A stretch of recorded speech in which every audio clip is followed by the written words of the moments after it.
The Xinqiao Sunshine Peninsula project, located in Yanlu Town, Shouxian County, Huainan City, Anhui Province, has been dubbed the largest unfinished building in China by netizens due to its massive size resembling Noah's Ark. This building, with only its framework completed, has stood alone for years, enduring the erosion of nature. This area is sparsely populated, a far cry from the prosperous scene originally envisioned. It was originally planned to build a luxurious Lake Island residence and a 5-star peninsula hotel here. This giant building, originally named Hengda Xinqiao Sunshine Peninsula Hotel, was once developed by Anhui Sunshine Peninsula Culture Development Co. Ltd. In 2017, the Evergrande Group took over this project, which was once known as the largest unfinished building in Anhui. The Sunshine Peninsula project covers a vast area of approximately 8,110.6 acres, with an estimated total construction area of approximately 5,647 million square meters. It is listed as one of the key projects of Anhui Province's 861 program. Its original intention was to build it into a pioneer and demonstration base for cultural tourism development in Shouxian and even East China. The grand plan of the project includes a 5-star hotel covering an area of 200,000 square meters and a 60,000 square meter Xinqiao International Cultural Plaza. The original plan was to have more than 25,000 residential units, with an estimated 80,000 to 100,000 people living here.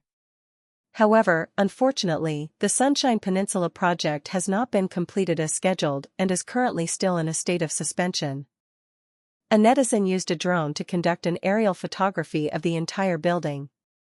He described the building as exhibiting both a magnificent demeanor and a bleak atmosphere, with the two feelings intertwined.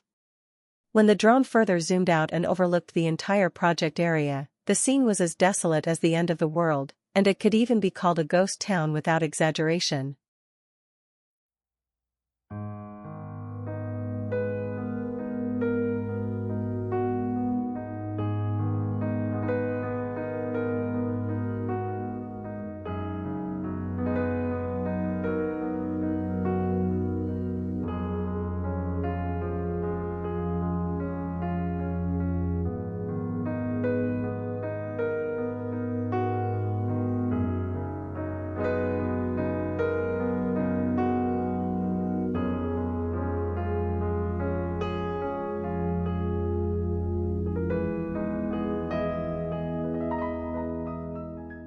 On July 17, 2023, China Evergrande Group released its financial reports for 2021 and 2022, revealing that Evergrande's total debt has exceeded RMB 2.4 trillion. According to estimates by several Chinese media outlets, Evergrande has left behind as many as 1.62 million unfinished residential units, affecting nearly 6 million homeowners. Some netizens joked that Evergrande could be considered the biggest debtor in the universe, referring to its enormous debt. This figure is shocking, as 1.62 million units are equivalent to all the housing in a large city with a population of over 5 million. Behind this vast number of unfinished buildings are countless families who have paid in full or through loans, as well as a large number of migrant workers, suppliers, ordinary people, and shareholders, whose lives and investments are closely linked to Evergrande. Upon closer examination, these 1.62 million unfinished buildings cover a total area of nearly 200 million square meters. If we calculate based on a comprehensive cost of 10,000 renminbi per square meter, it would match the debt of 24 trillion renminbi, although this cost may be overestimated. Facing unfinished buildings, many homeowners not only fail to receive their houses, but are also forced to continue repaying their mortgages, which can even lead to financial difficulties and family breakdowns. However, the root cause of the unfinished building problem lies in the lack of banking supervision. The state stipulates that banks must adhere to two principles. First, loans cannot be disbursed until the building is topped out. Second, a dedicated account must be established to ensure that funds are only used for construction projects. If banks can strictly implement these regulations, the problem of unfinished buildings can be avoided. The issue is that when courts make verdicts unfavorable to consumers, shifting the burden to ordinary people to pay for unfinished buildings, banks lose the incentive to regulate, transferring all the risks to ordinary people. This situation is like helping an elderly person who has fallen and then being sued for compensation, which has an extremely negative social impact. Therefore, solving the problem of unfinished buildings is actually not complicated. It only requires the court to clearly verdict that the bank bears all responsibilities, and the bank will immediately strengthen fund supervision. However, in reality, few people truly care about the welfare of ordinary people, and they may even be labeled as maliciously speculating on property for defending their rights. Forcing ordinary people to continue repaying mortgages for unfinished buildings is a ridiculous practice globally. To understand the truth behind unfinished buildings, we need to delve into the rules of the real estate development game. In the profit distribution from house sales after developers purchase land and build houses, local governments obtain half of the revenue through land sales, banks earn a quarter through loan interest, and developers get the remaining quarter. This system seems to benefit all parties and achieve harmonious and win-win results. To ensure the stable operation of the game and prevent developers from fleeing, the government specially stipulates that pre-sale funds must be deposited into a bank-supervised account, and developers are allowed to withdraw funds in proportion to the construction progress.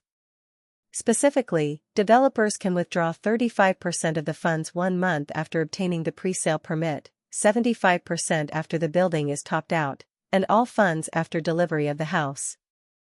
However, some dishonest developers have found loopholes in the rules. After the building is topped out, even if only 40% of the project is completed, they can still withdraw 75% of the funds since subsequent projects such as exterior wall greening, elevators, fire protection, water and electricity require significant investment, and the cost of the first 40% of the project progress is mostly paid by the construction party in advance. Some developers choose to run away with the money after the topping out ceremony to obtain higher profits.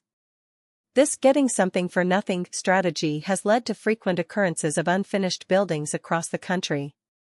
It's worth noting that regardless of whether the house is unfinished or not, local governments and banks have already obtained their respective benefits. Local governments have already received land sale income, and banks have begun to charge interest. Therefore, these two lack the motivation to correct the game rules. To facilitate subsequent land sales, local governments will urge developers to deliver houses as soon as possible. However, if developers believe that the real estate market prospects in the region are not good, they may choose to abandon the project, leading to the emergence of unfinished buildings. During the boom period of the real estate market, house sales are smooth, and developers usually actively cooperate to complete the delivery of houses, with fewer unfinished buildings. However, when the real estate market is sluggish, various problems and disputes will emerge. Therefore, Chinese home buyers should avoid purchasing pre-sale houses in the current environment to prevent the risk of encountering unfinished buildings. Once they encounter unfinished buildings, their lifelong savings will be completely lost. In addition, Evergrande has 4 other well-known unfinished buildings. First is the Guangzhou Lotus Football Stadium. Evergrande purchased this land at a sky-high price of $6.8 billion in April 2020, planning to invest $12 billion to build a top-level professional football field in the world. The Lotus design is unique, rumored to be personally involved by Boss Su, and is praised as the light of Evergrande by the public. However, it has now become an unfinished project. The second is Evergrande Yuhu Tianxia in Xinjiang, Hunan Province. This is known as the most spectacular unfinished building in the real estate industry, sitting on 10,000 acres of Yellow River wetland and 1,800 acres of lakeside scenery.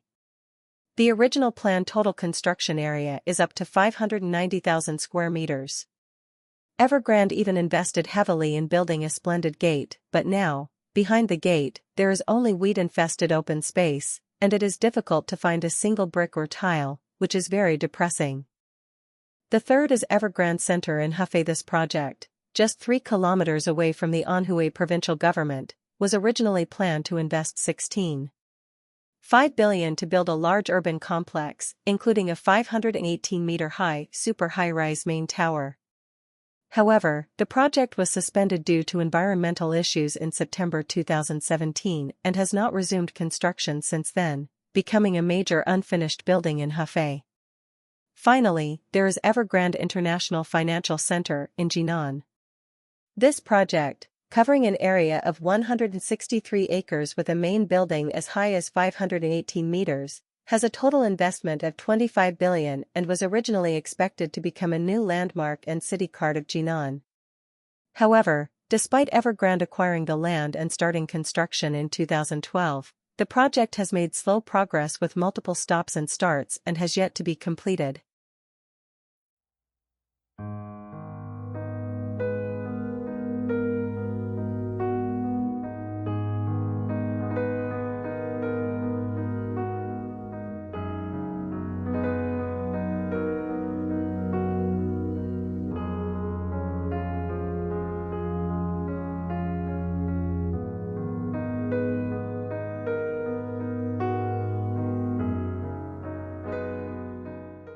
With an investment of 40 billion yuan, the Tangen 117 building has become the world's tallest unfinished building, even setting a Guinness World Record, but it is also known as the world's first ghost building. Originally planned to cost 70 billion yuan, it has now become a half-finished rogue building in a dilemma. The Tangen 117 building was initially built in 2008, and the 117 in its name represents its number of floors, a total of 117 floors. Its contractor is the Hong Kong-based Gowing Group. Founded in 1992 and listed on the Hong Kong Stock Exchange, Gowing Group is a well-known real estate company whose business scope includes real estate, catering, and famous wine factoring, mainly operating in Hong Kong, Chinese mainland, and the United States. Gowing Group is very ambitious and initially planned to make the Tangen 117 building the tallest building in mainland China to gain fame. The initial progress was smooth, and the news of the construction of the Tangen 117 building attracted the attention of global rich people, but then something unexpected happened. In 2015, due to the economic cooldown in Hong Kong, tax and economic adjustments, and a sharp stock market decline, Gowing Group's market value plummeted from 214.1 billion yuan to 122 billion yuan. In addition, because Gowing Group had previously acquired a large number of assets globally, resulting in tight cash flow, banks restricted a large number of loans, and frequent creditor rights issues, the economic difficulties ultimately led to the indefinite suspension of the construction of the Tangen 117 building project. This is just one reason for the suspension. Another reason is that the investment promotion work is not going smoothly. Ultra-large commercial buildings like the Tangen 117 building require the support of a thriving tertiary industry and high-profit financial industry in the local area, but at that time, Tangen was dominated by the secondary industry, making it difficult to carry out investment promotion work. In 2016, China Cinda invested 9 billion yuan to help resume the construction of the Tangen 117 building. China Cinda is a company that specializes in helping enterprises deal with non-performing assets. However, in 2018, the construction of the Tangen 117 building was suspended again for a shocking reason. Pan Sutong, the highest leader of Gowing Group, embezzled the 9 billion yuan fund and used it to purchase a villa in Hong Kong, which was obviously fraudulent behavior. As a result, China Cinda sued him in court, and Pan Sutong faced imprisonment. Over the years, there has been no progress in the Tangen 117 building. Such a tall building's safety continues to decline under the ravages of time. Surrounding residents have expressed that their personal safety is seriously threatened and strongly demand either continued construction or outright demolition. However, for many years, there has been no definite plan for its disposal. The government stated that demolishing the Tangen 117 building is a very difficult and dangerous project, because it is surrounded by prosperous commercial parks, making demolition work difficult to carry out. Currently, the Tangen 117 building faces a dilemma. There is no funding to continue construction, and safety issues need to be considered for demolition. What do you think is the future of these well-known unfinished building projects in China? You are welcome to leave a message below to discuss with us. Alright, this is the end of this video. Please click subscribe to get the latest programs. Thanks for watching, see you next time.